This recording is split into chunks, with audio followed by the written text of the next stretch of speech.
ఈ నెల 4వ తారీఖున బాచ్పల్లి పోలీస్ స్టేషన్ లిమిట్స్లో ఒక unidentified dead body, women body ఉంది. అది సూట్ కేసులో, ఒక పెద్ద సూట్ కేసులో ఉంది.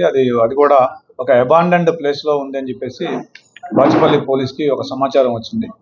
ఆ సమాచారం మేరకు ఇమ్మీడియట్గా inspector Bachupally, ACP Kukatpally, myself and my additional ACP అందరం కూడా సీన్ విజిట్ చేసి local SOT team and crimes team కూడా అందరూ కూడా వచ్చి ఆ సీన్ విజిట్ చేయడం జరిగింది. దాంట్లో మాకు తెలిసిన ఏంటంటే, ఆ సీన్ విజిట్ చేసిన తర్వాత ఒక 25 to 30 years ఏజ్ ఉన్న మహిళ డెడ్ బాడీ ఉండేది. ఆ దాదాపుగా ఒక 10 days అయినట్టుగా అనిపించింది. ఆ బాడీ ఊపిపోయిన విధానం కానీ, ఫిట్ఫై అయిన విధానం కానీ అవన్నీ చూస్తే.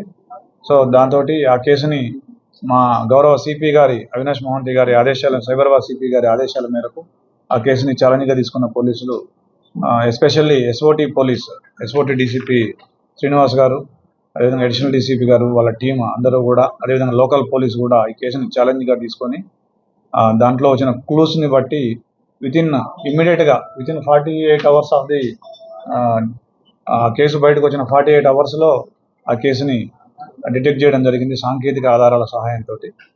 దీని ప్రకారం మనకు తెలిసిన వివరాలు ఏంటంటే, ఈ deceased 33 years women, she is from Nepal. ఈవిడ హౌస్ వైఫ్ ఉండేది. అయితే ఈ అక్యూజ్డ్ ఎవరైతే ఉన్నారో ఇతని పేరు విజయ్ తోపా.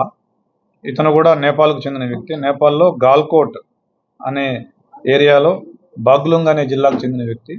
వీళ్ళిద్దరికీ ఫేస్బుక్ ద్వారా పరిచయం అయింది.